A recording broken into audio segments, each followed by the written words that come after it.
നിങ്ങളുടെ ബന്ധത്തിൽ നിങ്ങൾ മാത്രമാണോ എല്ലാ കാര്യങ്ങളും ചെയ്യുന്നത്?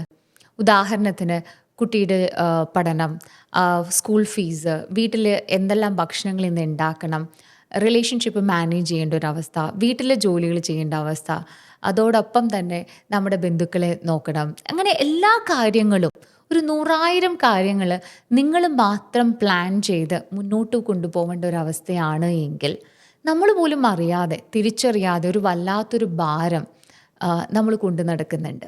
ഇതിനെ സൈക്കോളജി പറയുന്നൊരു പേരാണ് ഇൻവിസിബിൾ ലോഡ് ഓഫ് റിലേഷൻഷിപ്സ്. നമ്മൾ മനസ്സിലാക്കണം, ഈ റിലേഷൻഷിപ്പ് എന്ന് പറയുന്ന അല്ലെങ്കിൽ ദാമ്പത്യത്തിൽ ഒരു ഈക്വൽ പാർട്ട്ണർഷിപ്പ് ഉണ്ടായിരിക്കണം.